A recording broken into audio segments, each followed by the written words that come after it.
Okay. Please welcome our third panelist of the day, our own Adam Rubin, owner of Southern Textile Services. Thank you, Adam. You got a microphone. I don't have a microphone. I don't think. Can y'all hear me? Everybody okay with that? All right. Thank you. Well, thank y'all for coming to listen to me. I wanted to touch base first, tell you a little bit about who I am. I'm the president of Southern Textile Services. We're a laundry and linen supplier to healthcare operations throughout Louisiana and parts of Mississippi. My business is about 10 years old, and we've grown rapidly. We currently have 60 employees and 30 customers. And so I originally got hooked up with Leanne and have been using her, and she's been helping us with our hiring practices. Most particularly, we decided to start using the Work Keys program as well. So you heard others comment earlier on that. Our turnover is high, it's very high. I can't boast the same rates that Royal Martin has. But we're employing folks at a starting rate of $8 an hour. And so our turnover is great. We're doing a lot of hiring, and folks aren't necessarily sticking around. So Leanne's helped us. She's come in, and we've done some assessments to get ready to do the Work Keys program. I'm in the process of doing the things that Royal Martin is currently doing. So I can attest to everything that's involved. I'd be happy to answer any questions about that. One of the things we started with, though, is the PXT. And Leanne had pointed out earlier that the test she had up on the screen that showed about your levels of manageability and reasoning and whatnot. If you have that slide. I'm going back to it, yeah. And Leanne wanted me to touch on that a little bit and the benefits of it. In fact, I brought my own PXT results to share with y'all today. But as we've grown so rapidly, I have a group of managers or team members in our organization. It's about 8 people. And everyone's job has changed as our company size has changed and grown. So I have folks in my management team who started on the production line that have worked their way to supervisors. I had supervisors that are now in executive positions. And so we have a team of folks that have basically stuck around, have helped the business grow and run, but now are that management team. They've worked themselves into positions that they didn't have before. May or may not have been hired for those positions initially. So it was interesting.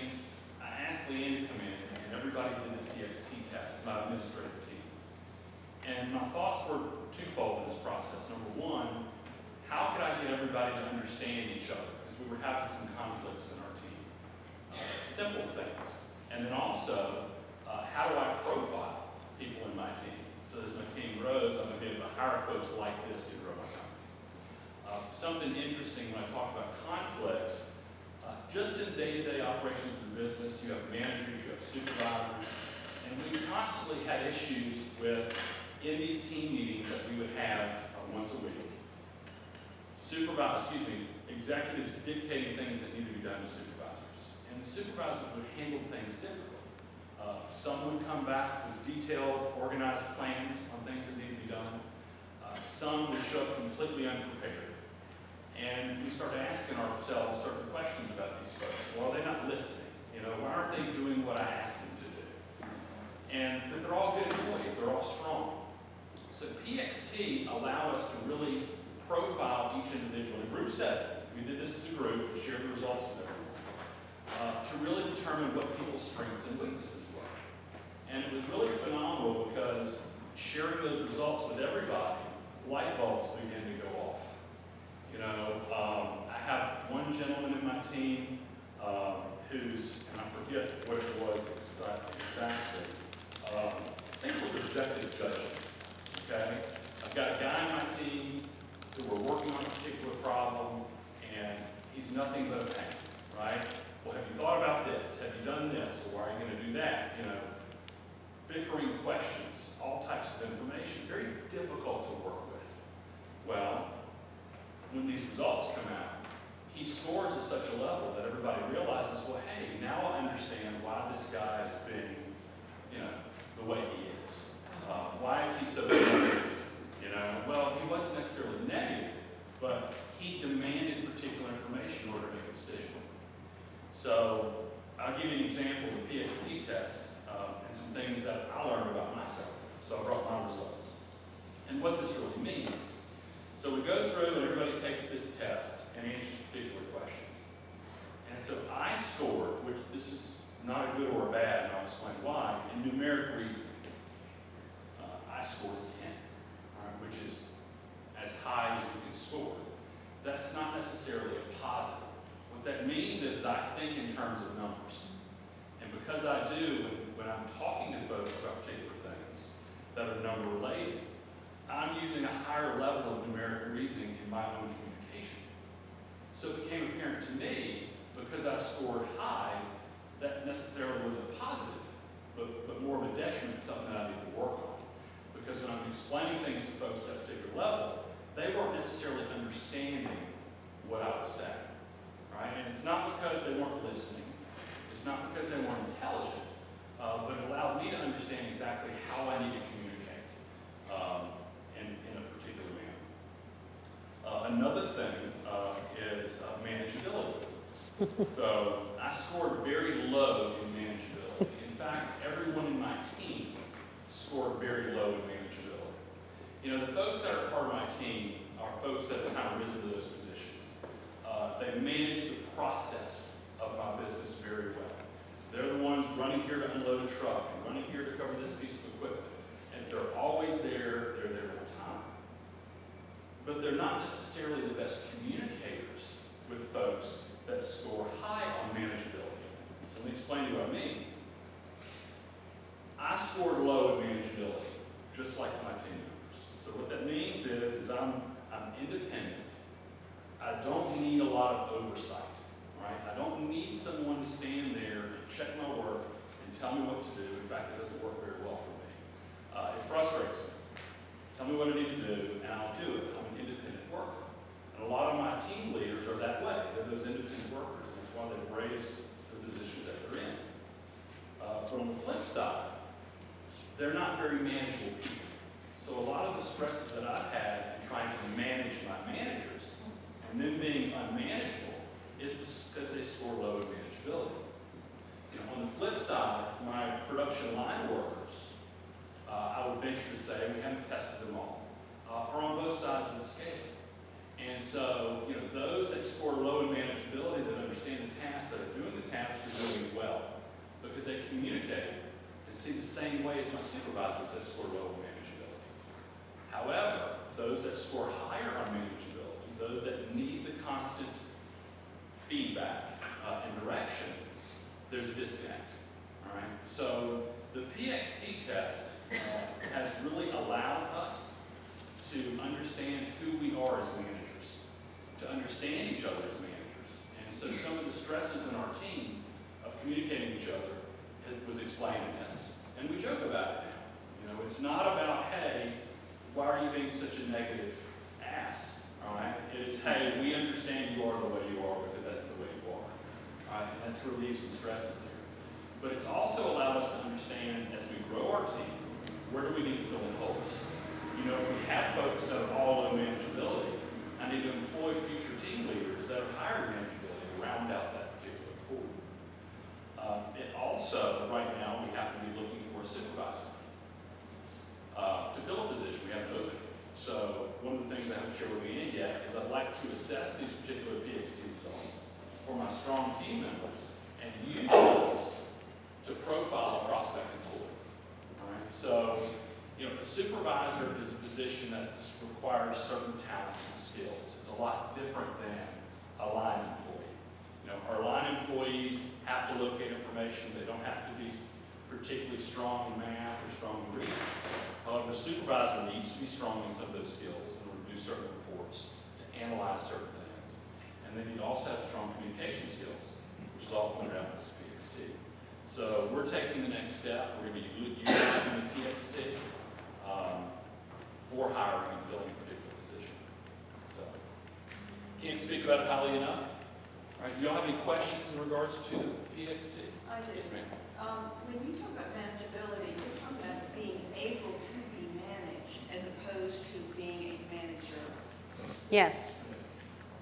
Manageability is your tendency to be manageable If you are a manageable person, you can be managed, you prefer to be managed, you're a 10.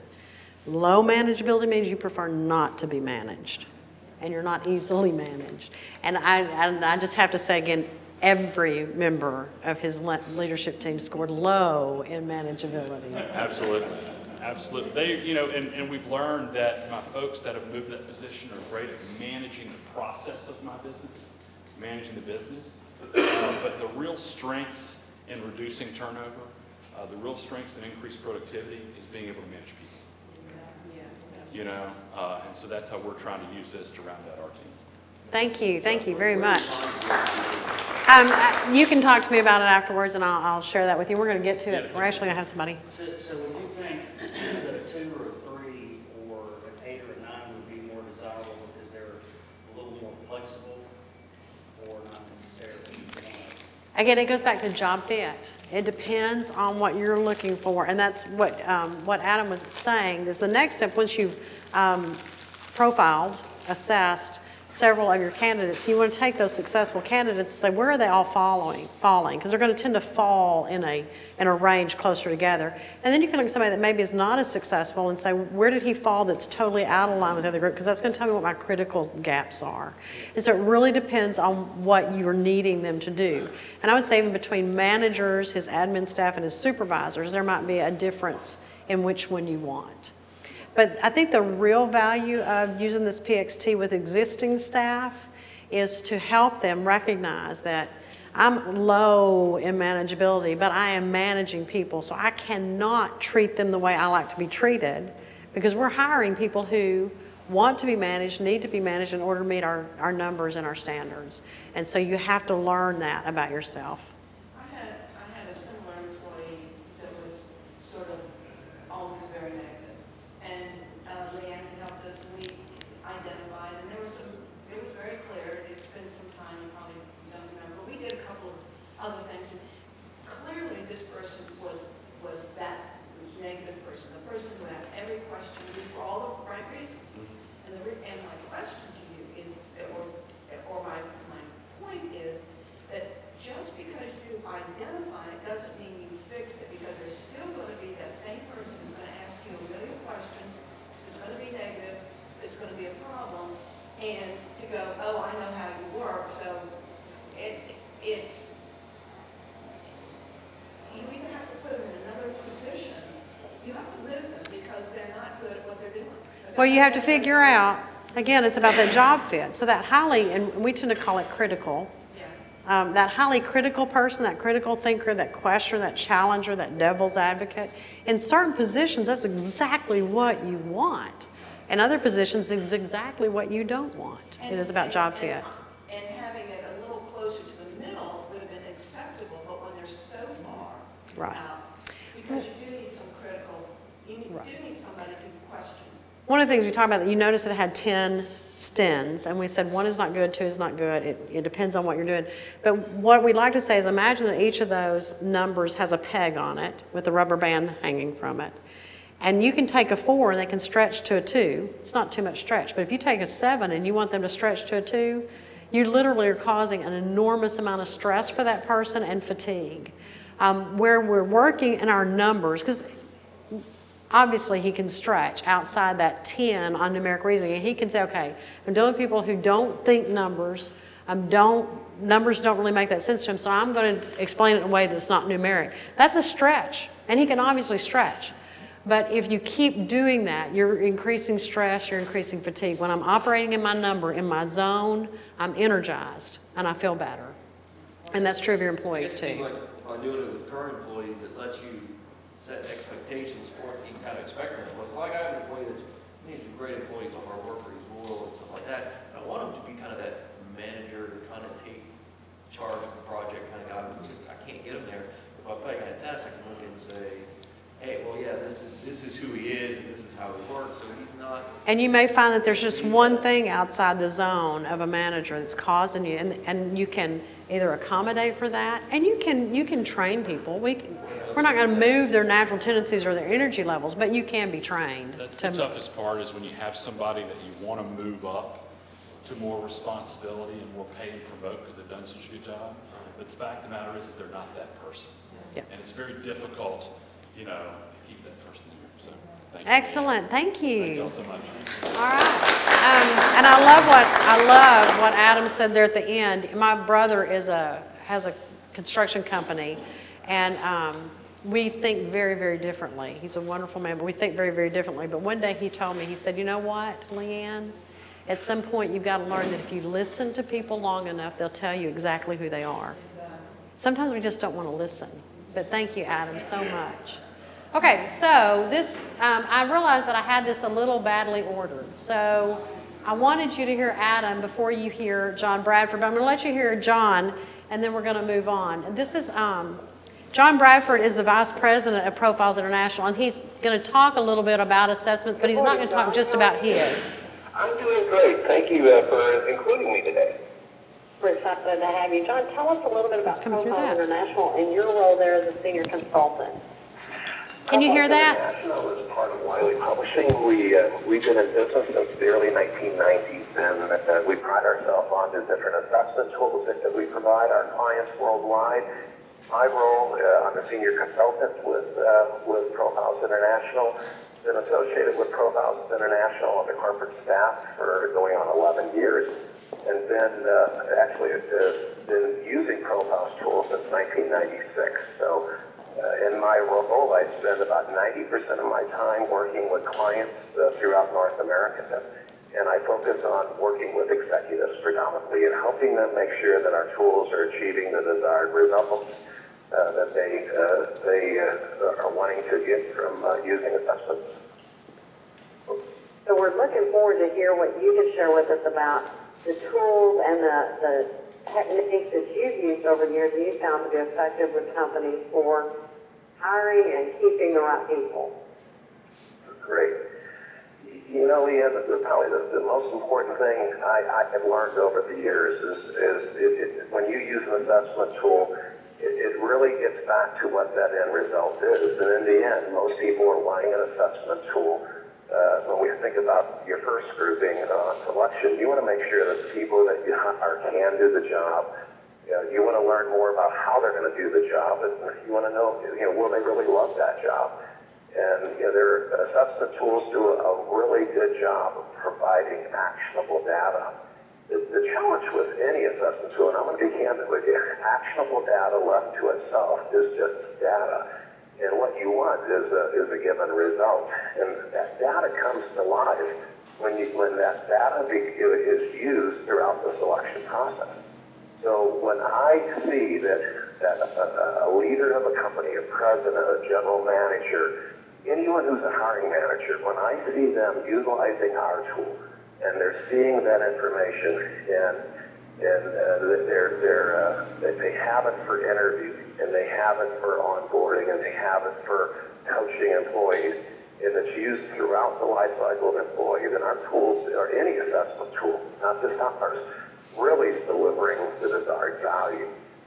Many times people will use the tool and they'll use it strictly for blunt teeth and it resides in the world of HR.